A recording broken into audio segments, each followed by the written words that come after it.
Pernahkah Anda menyadari ya, kalau sejak tahun 1947 itu, Indonesia sudah mengganti kurikulum pendidikannya 11 kali? Ya, 11 kali. Itu angka yang fantastis sebenarnya. 11 kali. Dan hari ini, kita berpotensi membedah embrio dari perubahan yang ke-12. Betul. Dan ini bukan dokumen sembarangan. Benar. Pertanyaannya sekarang untuk Anda, apakah ini sekedar kosmetik birokrasi? Atau akhirnya kita menemukan cara agar apa yang kita hafal mati-matian untuk ujian di hari Jumat tidak langsung menguap begitu saja di hari Senin?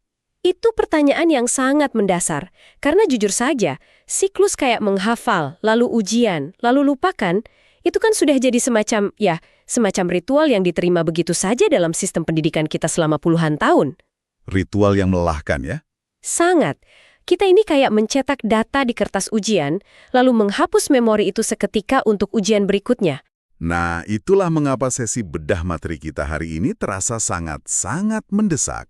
Selamat datang di penelusuran mendalam kita, tempat kita mengambil dokumen tebal, riset, atau literatur yang rumit, lalu mengekstrak wawasan terpentingnya khusus untuk Anda. Dan hari ini, di meja kita ada sebuah tumpukan kertas yang cukup berbobot. Ya, sebuah blueprint atau naskah akademik resmi dari Kementerian Pendidikan Dasar dan Menengah, dari Kemendikdasmen, yang baru saja dirilis bulan Januari 2025.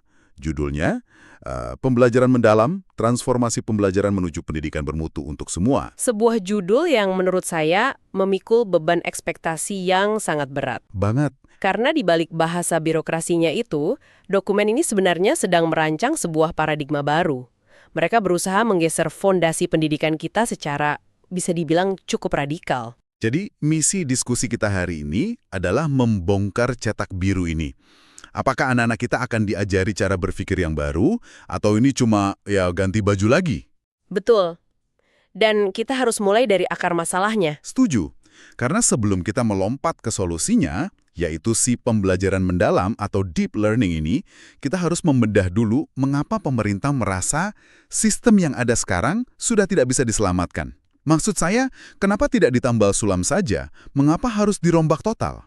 Jawabannya ada pada realitas empiris di bab awal dokumen ini, khususnya ketika mereka membahas hasil skor PISA 2018 kita.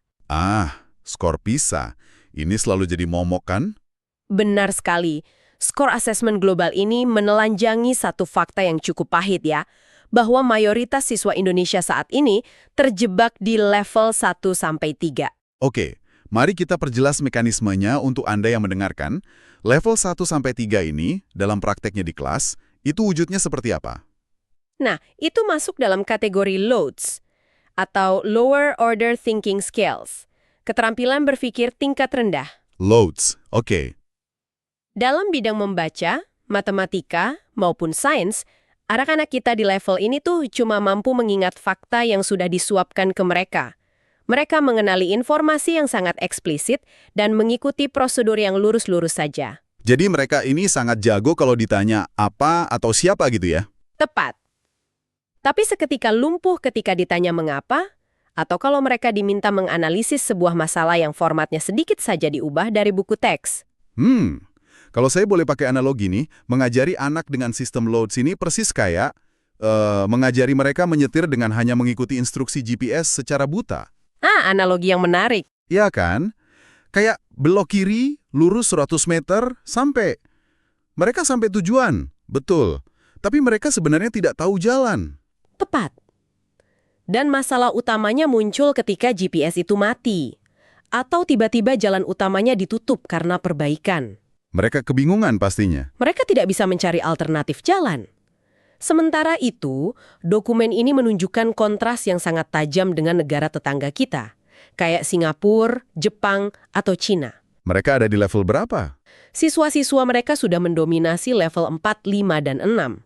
Dan ini adalah zona HOTS, Higher Order Thinking Skills. Oh wow. Berarti ini anak-anak yang sudah tidak lagi bergantung pada GPS tadi? Sama sekali tidak. Mereka diajari cara membaca konstelasi bintang, merasakan arah angin, dan menggambar peta mereka sendiri ketika dilempar ke wilayah yang belum dipetakan. Metafora yang sangat presisi. Di zona HOTS ini, Siswa mampu mengevaluasi konflik informasi. Mereka menciptakan hipotesis dan menerapkan pengetahuan pada situasi yang benar-benar asing bagi mereka. Keterampilan bertahan hidup secara intelektual. Benar. Dan jika kita hubungkan ini dengan gambaran besarnya, dokumen ini secara tegas menyoroti sebuah urgensi yang agak menakutkan sebenarnya. Sebuah bom waktu demografi. Tahun 2035 kan? Saat kita mengalami puncak bonus demografi menuju visi Indonesia Emas 2045. Betul sekali. Coba Anda bayangkan, ada jutaan anak muda yang membanjiri pasar kerja di saat yang bersamaan nanti. Itu jumlah yang masif. Sangat masif. Tapi, mari kita bersikap realistis di sini. Jika anak-anak ini hanya dibekali dengan kemampuan mengikuti GPS tadi, kemampuan menghafal dan prosedur dasar, apa yang terjadi? Mereka akan kalah telak. Ya, mereka akan bersaing langsung dengan AI dan mesin yang jelas bisa melakukan pekerjaan lots 1000 kali lebih tepat dan tanpa cacat. Punggo, jadi Anda mengatakan secara statistik mayoritas lulusan kita saat ini akan kesulitan menyimpulkan argumen kompleks atau beradaptasi dengan pekerjaan yang algoritmanya bahkan belum diciptakan sekarang. Itulah ancaman nyatanya. Bonus demografi kita bisa berbalik menjadi bencana pengangguran massal jika mereka tidak punya kompetensi pemecahan masalah tingkat tinggi. Itu menakutkan sih. Tapi itu sekaligus menjelaskan mengapa kementerian seolah panik dan mengusulkan si pembelajaran mendalam ini. Iya, sebagai sebuah intervensi darurat tapi berjangka panjang. Oke, mari kita bedah ini. Pertanyaannya, seperti apa wujud anatomi dari pembelajaran mendalam ini secara konkret? Dokumen ini mendefinisikan pembelajaran mendalam sebagai pendekatan yang sangat holistik. Jadi tidak ada lagi yang namanya glorifikasi berlebihan pada nilai ulangan matematika semata. Lalu apa yang mereka ukur? Pendekatan ini merangkai 4 elemen yang tidak bisa dipisahkan. Ada olah pikir untuk ketajaman intelektual, olah hati untuk kecerdasan etika, olah rasa untuk kepekaan estetika, dan olahraga untuk ketahanan kinestetik. Olah pikir, hati, rasa, dan raga. Sangat komprehensif ya. Dan saat saya membaca naskahnya tadi, konsep ini ternyata ditopang oleh 3 pilar utama. Ya, ada 3 pilar fondasinya. Yaitu berkesadaran atau mindful, bermakna atau meaningful, dan menggembirakan atau joyful. Nah, saya bisa memaklumi berkesadaran siswa ya, memang harus tahu mengapa mereka mempelajari suatu topik, tidak cuma duduk bengong di kelas. Betul, ada intensi? Saya juga paham, bermakna ilmunya bisa dipakai di dunia nyata.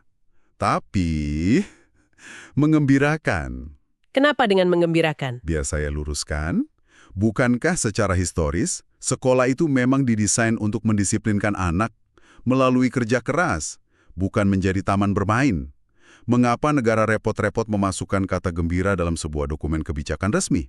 Itu dorongan kritis yang wajar sekali, karena kita ini kan terbiasa menyamakan belajar yang serius dengan semacam penderitaan akademis. Bener kan?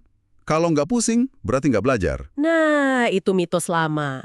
Dokumen ini tidak sedang mengusulkan agar kelas menjadi arena komedi atau tempat bersantai. Ia memberikan landasan neurosains dan psikologis yang kuat. Maksudnya landasan secara otak kita bekerja? Iya, kegembiraan yang dimaksud di sini adalah terciptanya suasana belajar yang positif, namun menantang. Suasana yang memicu motivasi intrinsik siswa. Jadi ini bukan gembira karena gurunya tidak masuk dan tidak ada ujian, melainkan gembira karena prosesnya memikat. Persis, secara neurologis, emosi positif saat belajar itu membantu peserta didik terhubung secara emosional dengan materinya. Oh, saya paham arahnya. Ketika amigdala di otak kita tidak berada dalam mode ancaman, kayak rasa takut dimarahi atau dihukum kalau salah, otak itu akan jauh lebih efisien memproses informasi. Jadi ketakutan itu memblokir penyerapan informasi? Sangat memblokir. Otak jauh lebih mudah memindahkan informasi dari memori jangka pendek ke memori jangka panjang saat kita merasa aman dan tertarik.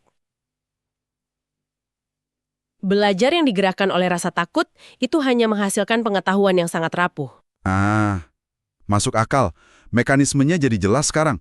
Ini tuh seperti saat kita bermain game strategi yang sangat sulit ya kan? Iya, contoh yang bagus. Kita seringkali frustrasi karena kalah berkali-kali melawan bos di game tersebut. Tapi kita berada dalam kondisi flow. Kita sangat asyik dan ya gembira. Justru karena kita merasa tertantang untuk memecahkan teka-tekinya. Frustrasi yang produktif. Frustrasi yang produktif. Istilah yang sangat brilian.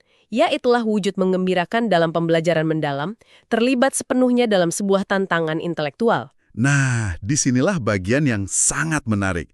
Ketika kita mendengar kata kunci seperti mindfulness, experiential learning, keterhubungan emosional, atau kondisi flow tadi, Terasa seperti dari mana? jujur saja, di telinga saya ini terdengar seperti tren pendidikan impor.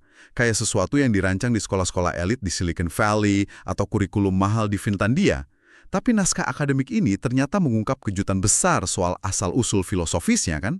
Benar, naskah ini dengan cerdas menarik garis demarkasi yang jelas. Mereka tidak mengimpor konsep barat secara membabi buta. Lalu dari mana akarnya? Landasan filosofis dari pembelajaran mendalam ini justru ditarik mundur ke kebijaksanaan lokal era 1920-an. Tahun 1920-an? Wow. Yah, kepada pemikiran dua raksasa pendidikan kita, Ki Hajar Dewantara dan KH Ahmad Dahlan. Ini luar biasa. Membawa kebijaksanaan satu abad yang lalu untuk menjawab krisis kompetensi AI di tahun 2045. Bagaimana dokumen ini menjabarkan relevansi pemikiran mereka berdua? Mari kita lihat dari Ki Hajar Dewantara dulu. Kementerian secara spesifik membangkitkan kembali sistem Among dan prinsip asah, asih, asuh. Dewantara itu melihat pendidikan sebagai proses memerdekakan manusia tanpa pembiaran. Dan ini langsung menjawab pilar menggembirakan tadi ya. Sangat menjawab, karena Ki Hajar Dewantara sejak seabad yang lalu sudah menamai sekolah sebagai taman siswa. Sebuah metafora yang kuat sekali. Taman itu kan tempat anak mengeksplorasi, tumbuh secara organik, punya warnanya masing-masing, bukan pabrik di mana mereka dicetak dalam bentuk yang seragam. Tepat, taman itu merawat pertumbuhan alami. Sementara itu, dari KH Ahmad Dahlan, dokumen ini mengambil prinsip bahwa optimalisasi akal itu harus selalu bermuara pada kemanusiaan. Kemanusiaan seperti apa maksudnya? Pendidikan itu tidak boleh sekedar memperalat manusia untuk kepentingan industri semata, tapi ia harus menjadi alat perubahan sosial menuju masyarakat yang berkemajuan. Menarik, sangat mulia. Jadi, Dewantara dan Dahlan ini ibaratnya memberikan ruh dan memberikan alasan mengapanya pendidikan kita. Betul, ruh filosofisnya. Tapi mari kita bedah mekanismenya, karena filosofi luhur di atas kertas itu saja tidak cukup untuk memberikan instruksi kepada ratusan ribu guru tentang cara mengajar besok pagi di kelas, kan? Tentu saja, dibutuhkan mesinnya. Nah, bagaimana dokumen ini menjahit filosofi lokal tadi dengan mesin pedagogi global yang terstandar? Yang menarik di sini adalah bagaimana Kemendikdasmen mengawinkan ruh lokal itu dengan kerangka global yang sangat terukur. Mereka menggunakan taksonomi Solo. Itu singkatan dari Structure of Observed Learning Outcomes. Oke, taksonomi Solo. Bagaimana kerangka kerja ini membedakan antara pembelajaran dangkal dan pembelajaran mendalam secara nyata di dalam kelas? Mari kita pakai contoh ya biar gampang. Bayangkan seorang guru biologi yang memberikan materi tentang ekosistem. Ekosistem, oke. Akan level dangkal atau LOTS tadi, ujiannya paling hanya meminta siswa menghafal urutan rantai makanan. Siapa memakan siapa di sawah. Titik. Yang tentu saja akan dihafal semalam sebelumnya dan langsung dilupakan keesokan harinya setelah ujian selesai. Pasti, tapi kalau menggunakan kerangka taksonomi Solo, di tahap puncaknya, yang dalam kerangka ini disebut extended abstract, sang guru akan memberikan skenario yang benar-benar baru. Skenario seperti apa? Misalnya guru bertanya, berdasarkan prinsip jaring-jaring makanan, coba prediksi apa yang akan terjadi pada ekonomi desa agraris ini dalam 5 tahun ke depan jika populasi katak tiba-tiba punah karena pestisida berlebih. Oh, wow. Luar biasa. Jadi siswa tidak cuma mengingat fakta biologi tentang katak dan belalang. Tidak. Mereka harus menarik kesimpulan, memprediksi dampak berantai, dan bahkan menyilangkannya dengan ilmu ekonomi desa. Mengaplikasikan konsep lama ke domain yang sama sekali baru. Betul. Dan taksonomi Solo ini baru satu mesin. Dokumen ini juga mengintegrasikan taksonomi Bloom yang mungkin sudah sering kita dengar dan konsep pembelajaran berbasis pengalaman dari David Kolb tahun 1984. Konsep dari Kolb ini seperti apa strukturnya? Kolb itu membagi siklus belajar menjadi 3 tahap esensial, memahami, mengaplikasi, dan merefleksi. Membangun fondasi pengetahuan, lalu mengaplikasikannya di dunia nyata. Saya paham. Tapi poin ketiga itu merefleksi. Ini kayaknya sering sekali dilewatkan di sistem lama kita, bukan? Siswa mengerjakan proyek, dikumpul, dapat nilai A, lalu ya sudah pulang. Sangat sering dilewatkan. Padahal refleksi itu adalah mesin utamanya dari deep learning.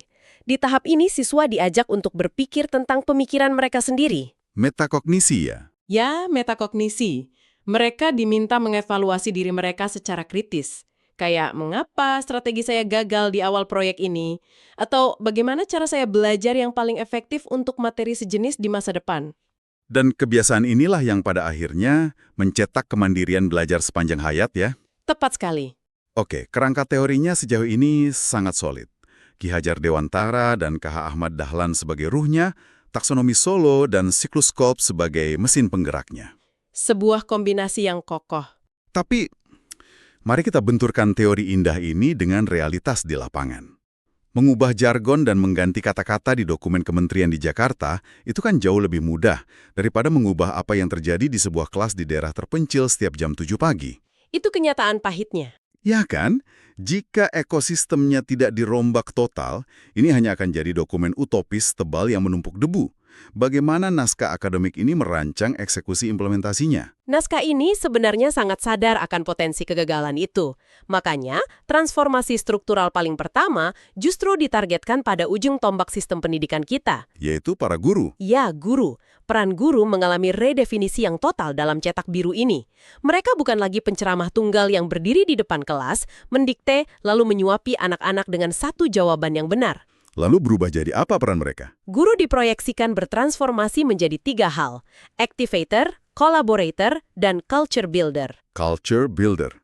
Membangun budaya kelas. Tapi tunggu sebentar, saya punya pertanyaan kritis di sini. Silakan. Mengharapkan seorang guru yang mungkin setiap hari sudah terbebani dengan tumpukan administrasi kementerian atau mengajar di daerah dengan sumber daya yang sangat terbatas untuk tiba-tiba berubah menjadi seorang culture builder yang memfasilitasi diskusi kritis dan elegan. Terdengar berat? Itu terdengar seperti lompatan ekspektasi yang tidak masuk akal, terutama tanpa adanya kelonggaran waktu di kurikulum yang padat. Anda benar. Dan kekhawatiran itu valid. Dokumen ini menjawab keresahan tersebut dengan satu rekomendasi kebijakan strategis yang menurut saya cukup radikal. Apa rekomendasinya? Naskah ini merekomendasikan agar sekolah wajib mengalokasikan khusus 10% dari total jam pelajaran hanya untuk pembelajaran mendalam yang sifatnya interdisipliner. Sebentar, 10% waktu khusus yang interdisipliner. Berarti selama waktu itu, sekat-sekat mata pelajaran dihilangkan sama sekali. Dihilangkan. Tidak ada lagi jam fisika sendiri, jam seni sendiri. Bagaimana mekanismenya di lapangan nanti?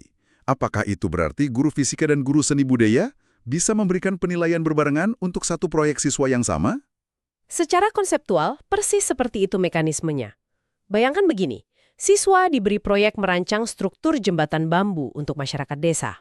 Oke, sebuah proyek nyata. Guru fisika akan masuk untuk mengevaluasi ketahanan struktur dan beban jembatannya. Di saat yang sama, guru seni budaya mengevaluasi estetika desainnya. Dan mungkin guru sosiologi masuk untuk mengevaluasi bagaimana jembatan itu menghubungkan interaksi antara dua kelompok warga yang berbeda. Wow! Jadi siswa tidak lagi memandang ilmu pengetahuan sebagai laci-laci kecil yang terpisah di otak mereka.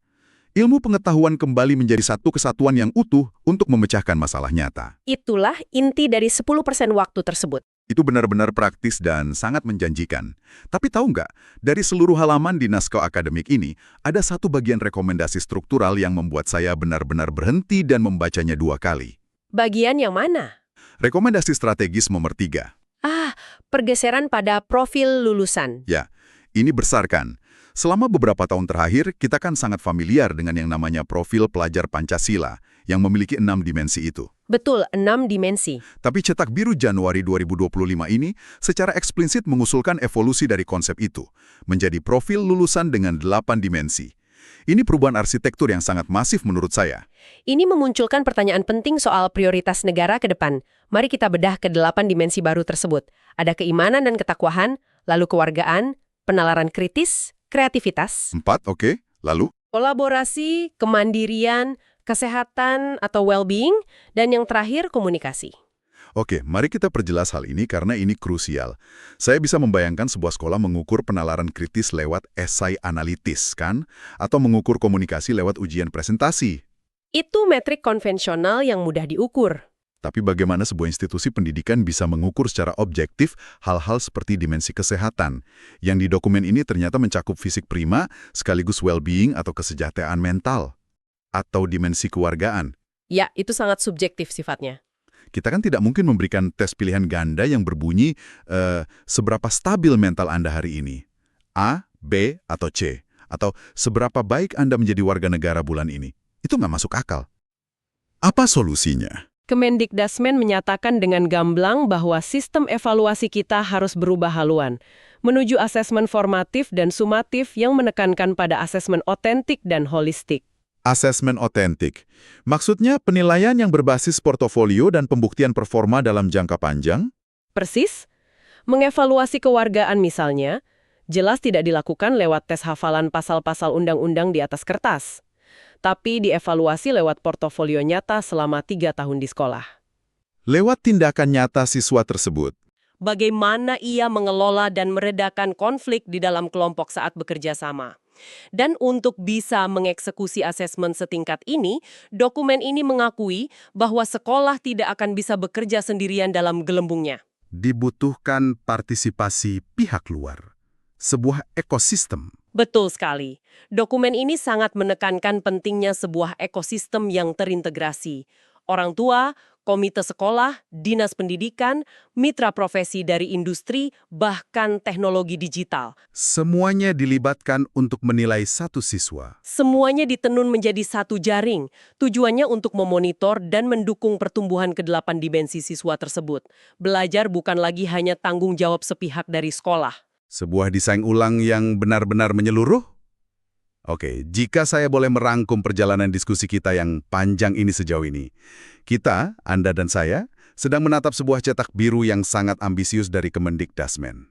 Sangat ambisius. Visinya adalah mengevakuasi jutaan siswa Indonesia dari kolam dangkal pemikiran LOTS dan membekali mereka dengan kompas pemikiran kritis berstandar HOTS. Betul. Mesin penggeraknya adalah taksonomi Solo dan siklus reflektif Kolb. Namun ruh yang menyalakan mesin tersebut adalah kearifan asli Indonesia, dari Ki Hajar Dewantara dan KH Ahmad Dahlan. Semua ini difasilitasi oleh guru yang perannya telah berevolusi demi mencetak 8 dimensi lulusan yang paripurna. Ringkasan yang sempurna. Dan ingat, semua itu dirancang di atas 3 pilar utama pengalaman belajar yang berkesadaran, bermakna, dan tentu saja menggembirakan.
Sebuah desain ulang yang benar-benar menyeluruh.